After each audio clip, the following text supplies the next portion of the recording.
आर्यन की जिंदगी अब सिर्फ दुखों का सिलसिला बन चुकी थी।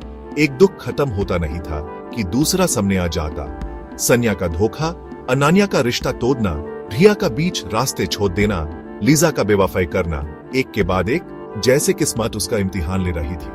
हर बार उसने प्यार किया, लेकिन हर बार उस सिर्फ दुख मिला। लेकिन इस बार कुछ अलग था। पहली बार आर्यन को यह महसूस हुआ कि शायद तकलीफ सिर्फ बाकी लोग नहीं दे रहे थे, शायद वो खुद भी अपनी जिंदगी को इस मोड़ तक ले आया था। वो हमेशा दुख से बचने के लिए नए रिश्ते ढूंढता रहा, पर शायद प्रॉब्लम यह थी कि वो खुद को समझने का वक्त नहीं दे रहा था। उसने सोचा, क्या मैं वाकई इतना अकेला हूं, या फिर मैंने खुद को इस अकेलापन में डाल दिया है। एक दिन बंटी ने उसे कहा, भाई बस अब और नहीं, तुझे समझना पड़ेगा कि प्रॉब्लम सिर्फ दुनिया में नहीं है, तू भी अपने दुख का एक हिस्सा बन गया है। हर बार दुख आता है और तू सिर्फ उसे एक्सेप्ट कर लेता है। क्या तू कभी कुछ बदलने की सोचता भी है?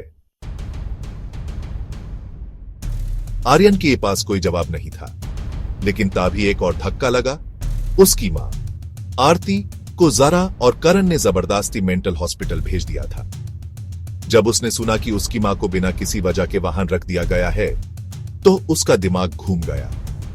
यह सिर्फ एक और दुख नहीं था, यह एक आंख खोलने वाला मोमेंट था। जारा ने झूठ बोला, करण ने साथ दिया, और सिस्टम ने बिना कुछ सोचे उसकी मां को अंदर कर दिया। यह बस एक और लॉस नहीं था, यह एक छोटी सी मौत थी जो आर्यन की रूह के अंदर हो रही थी।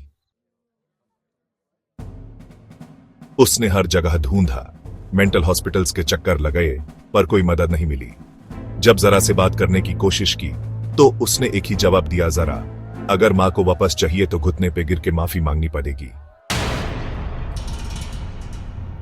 आर्यन ने पहली बार महसूस किया कि अब और झुकना मुमकिन नहीं था। उस रात आर्यन ने अपनी जिंदगी का सबसे बड़ा फैसला लिया। वो अब विक्टिम बन के नहीं जीगा। दुख पे सिर्फ रोना नहीं है, उससे खत्म करना है। लोग जो चाहेंगे वो नहीं होगा। इस बार आर्यन की रूल्स चैलेंज। उसने अपनी मां के रिलीज के लिए एक लीगल फाइट शुरू की। करण और जरा ने जितनी भी साजिश की थी, वो सब एक एक करके एक्सपोज होने लगी। आर्यन ने पुलिस और कोर्ट का सहारा लिया और धीरे धीरे सच बाहर आने लगा। और जब उसने अपनी मां को हॉस्पिटल से रिलीज कराया, तो उसके चेहरे पर जो सुकून था, वो दुनिया के किसी भी प्यार से बड़ा था। उस दिन आर्यन को एक चीज समझ आई, मैं दुख को अपना सब कुछ बनाता रहा, जबकि मुझे अपने लिए लड़ना चाहिए था। आर्यन अब भी हीलिंग फेज में था, लेकिन एक बदलाव आ चुका था। वो अब सिर्फ प्यार और अटेंशन के लिए किसी को ढूंढने नहीं जा रहा था। उसने अपनी दुनिया अपने लिए बनानी शुरू की।